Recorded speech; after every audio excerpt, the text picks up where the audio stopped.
Assalamualaikum warahmatullahi wabarakatuh. Siswa-siswi yang berbahagia, marilah pertemuan ini kita awali dengan bacaan basmalah bersama-sama.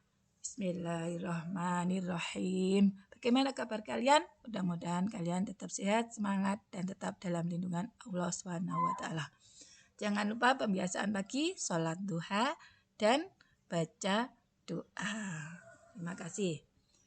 Kali ini Bu Liza akan menjelaskan tentang hakikat penciptaan manusia, yaitu yang dijelaskan dalam surat Al-Mu'minun ayat 12 sampai 14. Yaitu dengan tahapan yang pertama adalah sulalatin mintin.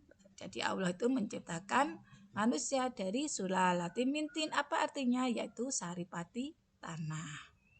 Bagaimana bunyinya? Surat Al-Mu'minun ayat 12. A'udzubillahi minasyaitonirrajim. Bismillahirrahmanirrahim. Walaqad khalaqnal insana min sulalatin min tin. Nah, ini ada sulalatin min tin. Kenapa kok dari sulalatin min tin? Kita ketahui bahwasanya manusia hidup, hewan, tumbuh-tumbuhan semuanya adalah berasal dari tanah. Karena bumi, tanah itu adalah penghidupan bagi makhluk hidup semuanya. Terutama manusia. Manusia memakan padi. Manusia memakan nasi. Nasi dari padi. Buah-buahan dari tanah. Ya kan? Tumbuhan. Bisa mana? Tumbuhan dimakan hewan. Hewan makan rumput. Berasal dari tanah. Setelah itu di ayat selanjutnya yaitu ayat 12, ayat 13, yaitu manusia itu setelah sulalatin mintin apa? Yaitu dari menjadi nutfah. Tsumma ja'alnahu nutfatan fi qararim makin. Apa artinya nutfah? Yaitu air mani. Setelah manusia itu memakan tadi diproses dalam pencernaan dan dipisah-pisahkan. Akhirnya ada satu bagian yang menjadi nutfah. Nah ini terjadi nutfah itu adanya di kaum Hawa. Jadi laki-laki, kalau perempuan adalah menjadi ovum. Ya kalian tentunya sudah paham ya tentang ini dalam biologi. Nah setelah nutfah adalah menjadi alaqah. Apa alaqah itu? Segumpal darah. Tsumma khalaqnan nutfata alaqah. Nah, ini menjadi alaqah artinya segumpal darah. Jadi, sulalatin mintin nutfah menjadi alaqah, yaitu berproses 40 hari menjadi nutfah, 40 hari menjadi alaqah. Itu dijelaskan di dalam hadisnya. Lah, proses ini tidak terjadi begitu saja. Harus ada proses di dalam biologi kalian sudah tahu. Jadi harus ada qabiltu nikah dulu antara laki-laki dan perempuan. Kalau belum ada qabiltu nikah tidak boleh memproses seperti ini. Makanya kalian laki-laki perempuan jagalah kehormatan kalian. Jaga jangan sampai kalian lupa. Jangan berduaan, satunya adalah setan. Makanya kalian harus hati-hati. Setelah proses alaqah 40 hari menjadi mudghah. Apa artinya mudghah? Yaitu segumpal daging.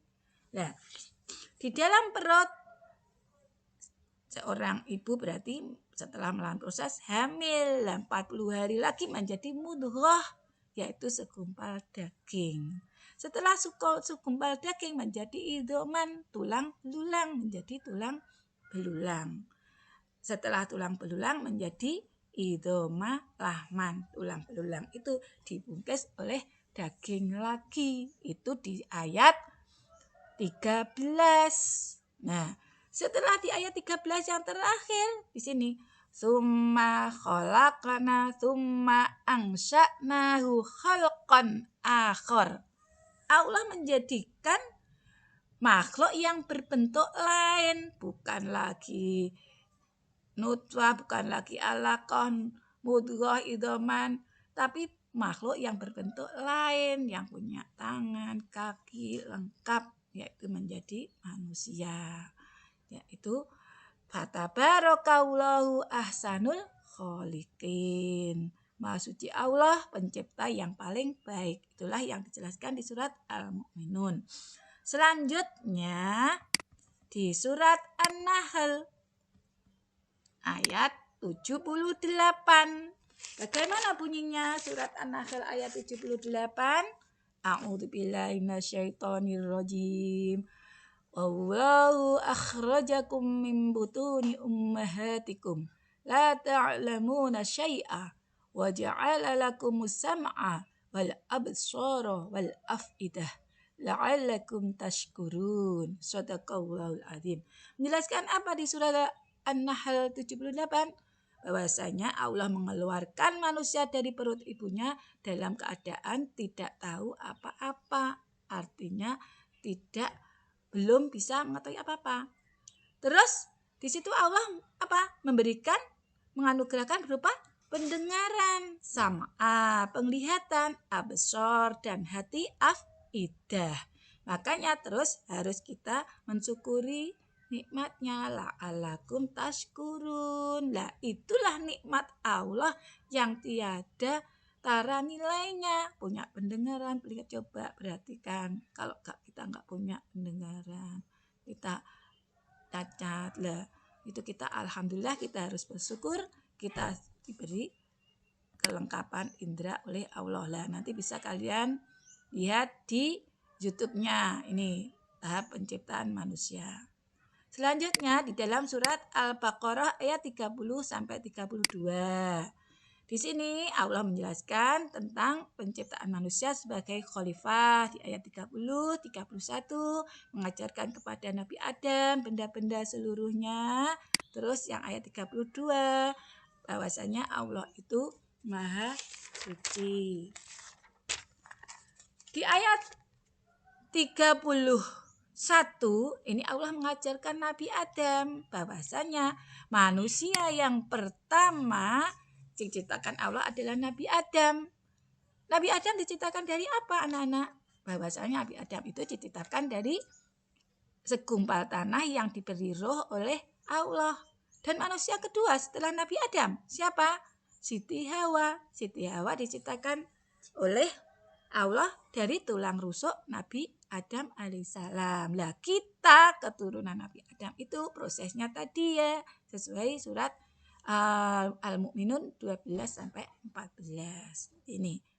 Nah, di ayat 30 itu menjelaskan bahwasanya siapa namanya? Malaikat. Kenapa Allah itu menjadikan manusia yang akan bertumpah darah, berterang. Lah di situ dijelaskan may yufsidu fiha wa yasfikut dima wa nahnu nusabbihu bihamdika wa nuqaddisu lak. Bahwasanya manusia itu akan membuat kerusakan dan bertumpahan darah, sedangkan malaikat adalah yang selalu bertasbih, bertahmid, mensucikan Allah. Tapi Allah itu menginginkan manusia itu sebagai khalifah.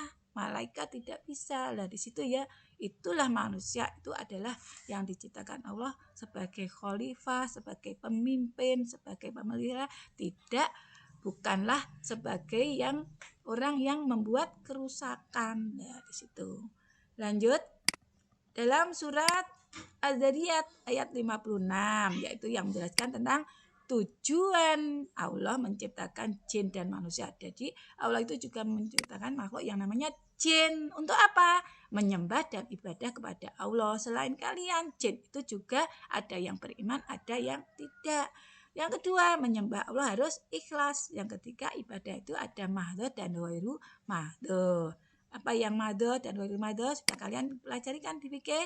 Nah, yang mahdhur berarti yang salat lima waktu, puasa. Yang ghairu mahdhur menuntut ilmu, berbakti kepada orang tua, bersedekah ya dan lain-lainnya. Yang keempat, ibadah itu merupakan implementasi rasa syukur manusia kepada Allah. Buktikan kalau kita syukur kepada Allah harus selalu beribadah kepada Allah. Itulah tadi yang bisa Ibu jelaskan. Mudah-mudahan kalian bisa memahami dan selanjutnya kalian baca dan dihafalkan ayat-ayatnya ya. Belajarlah dengan semangat, jaga kesehatan, sopan santun baik tutur kata dan semangat. Semoga kita sehat selalu. Sekian, terima kasih, semoga bermanfaat. Assalamualaikum warahmatullahi wabarakatuh.